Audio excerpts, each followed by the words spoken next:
they're pulling the wool over your eyes by promising you free stuff, free this, free education, free food, free water, free housing, free this, free, we're going to do reparations, we're going to give you this, it's all to destroy the existing fabric so they can take complete control over it.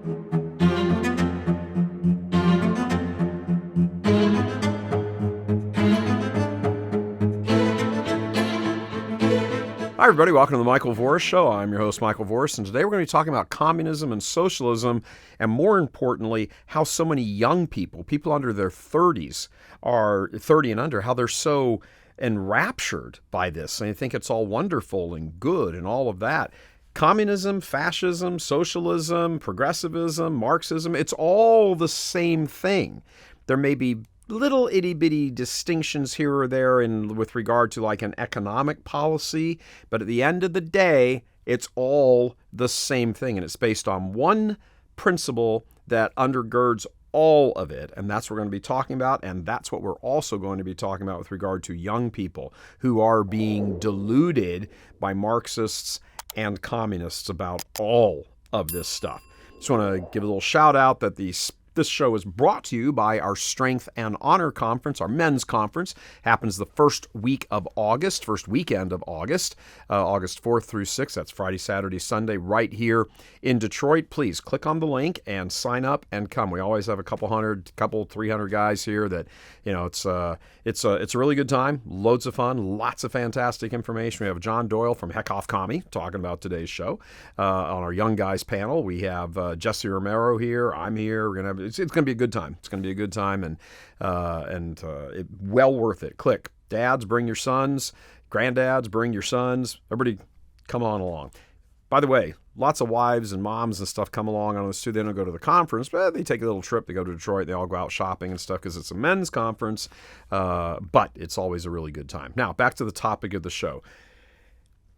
Everything that undergirds all of these economic things, they're not really economic systems. There's an economic aspect to them, but these are ideologies that sometimes get expressed in an economic system or an economic choice or an economic policy. But at their core, they are not economic issues. It's not an economic ideology. It's a political ideology rooted in one common thing, and that is that the individual does not matter.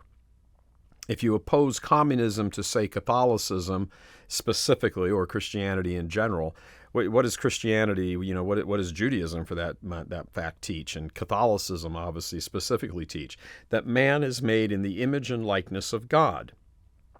Because of that, there are certain aspects to our being that elevate us, that give us a certain dignity. That's it. That we have the spark of divine life in us, that we are created by God and have this life dignity about us because we're made in the image and likeness of God, the imago Dei, the image of God. Communism and socialism and Marxism, I'm going to just call it communism, and now every time I say communism, I mean all of those things, completely wipes out any understanding of that at all. Communism is, the sort of the father of communism. Marxism is Karl Marx. It's named after him. The man despised religion. He understood, in his view, that religion was, he's called it the opium of the masses, that people could just sort of fall back on it and just treat it as an excuse for not excelling, or it was viewed as a blocking of the advancement of worldwide Marxism, worldwide communism. Antonio Gramsci, who was the founder of the Italian Communist Party, in his view, correctly identified that it was the Catholic Church that had to be overrun, had to be marginalized, because it was Catholic principles, Catholic social principles based on that theology, that ideology, if you want to call it that, a political, obviously theological ideology, that we're made in the image and likeness of God, and therefore we have a certain dignity. And because we have that certain dignity, you can't trample on things. There's certain things you can't just like go into a person's house as the state and start killing people. You can't just imprison people. People have a right to defend themselves. All of the various things that we think of, those come to us as an extension of the foundational truth that we're made in the image and likeness of God. Communism completely rejects that notion. Dealing with the word socialism, it's interesting. The young people have no recollection of this. They're under 30. This all happened before you were even born, maybe even conceived. The old, we talk about Russia and communist Russia. It was actually the Union of Soviet, mind the word, Socialist Republics, USSR.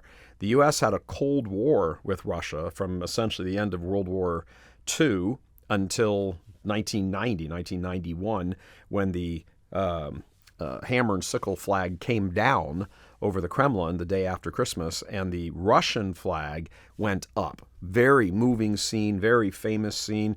It was sort of seen as the end of communism and the beginning of, sort of a new birth of freedom for the world and all that. Not true.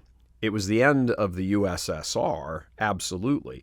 But do you really think if a country collapses and the government, cedes way, that the individual members of that government and that all the stratas and levels of people who work to support that government, they just, vaporize? No.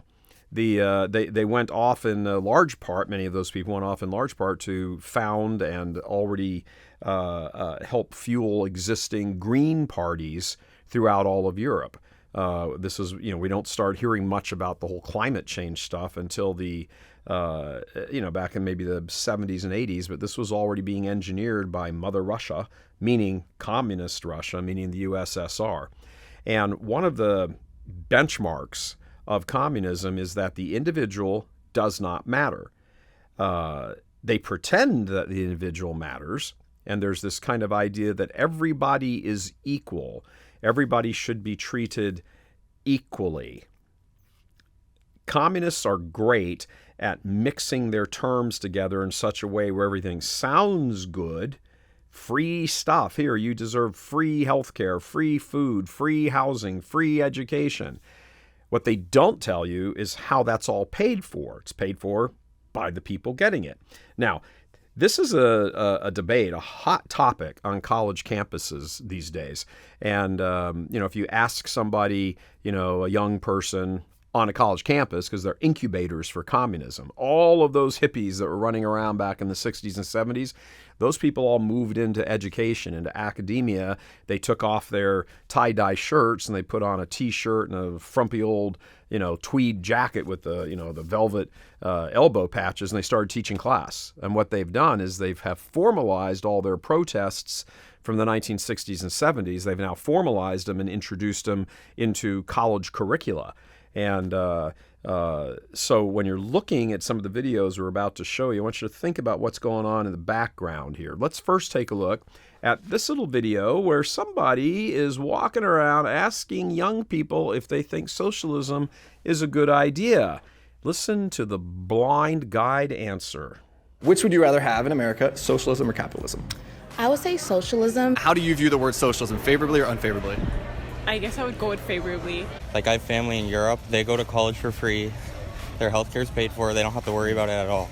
I favor that over capitalism. Okay, got it. I also think I favor socialism over capitalism. Socialism is more geared toward helping the people in your, the governed. Now, interesting, on the college campuses, there are people who have students who have actually grown up in an actual communist/socialist environment. They say, as a warning to those other kind of, misguided, let's just call them misguided, students who think, everything is free is wonderful and, that's wonderful. And, they haven't lived long enough to understand there's no such thing as free. Nothing is free except God's grace. On the earth, nothing is free. So listen to what these fellows who grew up in Cuba, couldn't be much more communist than Cuba. Cuba outlasted the Soviet Union, still a communist nation. Let's see what people who grew up there had to say back to those guys. All I want to tell them, fly to Cuba, stay there. If you want to feel what communism, socialism, what is it? Because it's too easy to say it here. You think it's easy, you think everything's free, you think it's good, but it's really not. I'm from Cuba. I came when I was 12. And I know the difference between Cuba and United States. I love it here. What's your message to these college students? Listen to us, guys. Communism sounds beautiful in theory, but it can never be taken to practice. Understand that.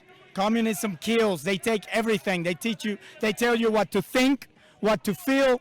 They even control what music you listen to. Right now in Cuba, after 62 years of communism, kids are getting shot in the streets just for chanting freedom. The problem is not the lack of food or the lack of medicine, it's the lack of freedom. If we have freedom, we will have food and medicine. You can bet on that. Since the 60s, the people in the colleges, students, and definitely the professors, they have this neo-Marxist type of indoctrination going on. I went through the college system here in the United States, and it's just obvious that that's what's happening. The American school system and the American democracy allows every student to learn of every system. But in Cuba, you can only learn of one system.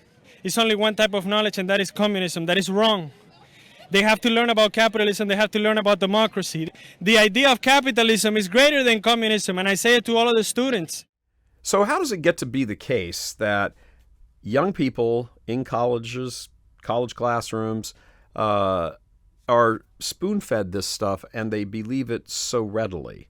Well, because there's always this system. Karl Marx, put together a formula where you had to cause division in a society so that the underlings could overthrow the powerful ones. They would assume power. They would make everything equal, everything fair. Everybody gets the same thing, gets the same amount. Equality does not necessarily equate to fairness. But Marx didn't care. He just wanted everybody to think in terms of, oh, I get something for nothing. And everybody's like, oh, I'll get something for nothing. Yeah. Thank you for watching The Michael Voris Show. If you'd like to watch the entire episode, please head over to churchmilton.com and sign up as a premium member. If you need to sign up to become a premium member, go to churchmilton.com/go premium.